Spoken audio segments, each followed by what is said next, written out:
মানিকচকের গোপালপুর অঞ্চলের গঙ্গা ভাঙন কবলিত এলাকা মঙ্গলবার পরিদর্শন করে গঙ্গার আপস্ট্রিম থেকে ভাঙন রোধের কাজ শুরুর দাবি জানালেন দক্ষিণ মালদার কংগ্রেস সাংসদ ঈশা খান চৌধুরী। এদিন তিনি মানিকচকের প্রাক্তন বিধায়ক মোত্তাকিন আলম সহ ব্লক কংগ্রেস নেতৃত্বকে সঙ্গে নিয়ে মানিকচকের গোপালপুর অঞ্চলে যান। বিভিন্ন এলাকা ঘুরে গঙ্গা ভাঙন পরিস্থিতি ঘুরে দেখেন। সেই সঙ্গে রাজ্য সরকারের উদ্যোগে 15 কোটি টাকা বরাদ্দে গোপালপুরের যে স্থান থেকে কাজ শুরুর কথা তাও ঘুরে দেখেন। স্থানীয় মানুষজনদের সঙ্গে কথাও বলেন। পরবর্তীতে সংবাদ মাধ্যমের মুখোমুখি হয়ে মানিকচকের প্রাক্তন বিধায়ক মোত্তাকিন আলম ও দক্ষিণ মালদার বর্তমান সাংসদ ঈশা খান চৌধুরী জানান, রাজ্য সরকার 15 কোটি টাকা বরাদ্দে গোপালপুরের হুকুমতটোলা থেকে 1 কিলোমিটার 700 মিটার এলাকা জুড়ে ভাঙন প্রতিরোধের কাজ করতে চলেছে। কিন্তু এলাকার সাধারণ মানুষ চাইছেন ভাঙন প্রতিরোধের কাজ শুরু হোক আপস্ট্রিম থেকে, তাহলে কাজ টিকবে, নচেত সমস্ত টাকা জলে যাবে। আরও আপডেট থাকতে আমাদের ভিডিও শেয়ার ও ফেসবুক পেজটিকে লাইক করে ফলো করে দিন।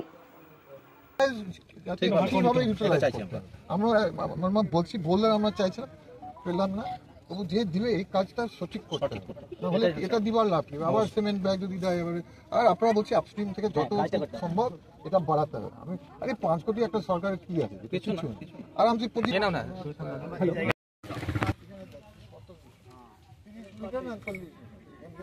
জল ধাক্কা লাগলে পুরা মালদা যাবে, অথচ 2000 পরিবার আমাদের নিরাপত্তা বেশি, 2000 থেকে 3000 পরিবার নিরাপত্তা থাকে। আসলে এখান থেকে শুরু করার কোনো লাভ নেই। এটা আমরা বলছি সামনে যেটা এটা বুঝতে পারছি 8000 পরিবার আছে সামনে।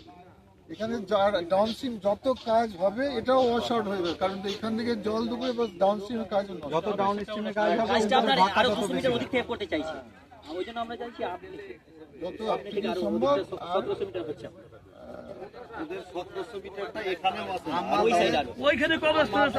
গ্রামবাসী সবাই চাইছে আপ থেকে কাজ করতে, সবাই আপনার পাশে আছে, আপনাকে মাথা লাগিয়ে এই কাজটা আপ থেকে লোক যেতে। আপনি সামনে থেকে শোনেন।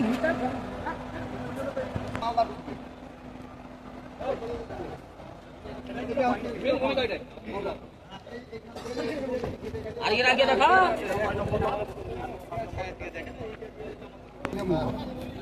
এখানে ধাক্কা দেবো জল এখানে এটা মালদা এই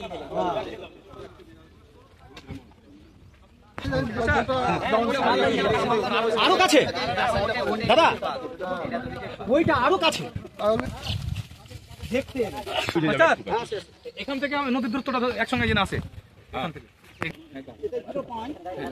ছবিটা যেন একসঙ্গে আসে, নদী এবং এটা যেন ছবিটা একসঙ্গে আসে।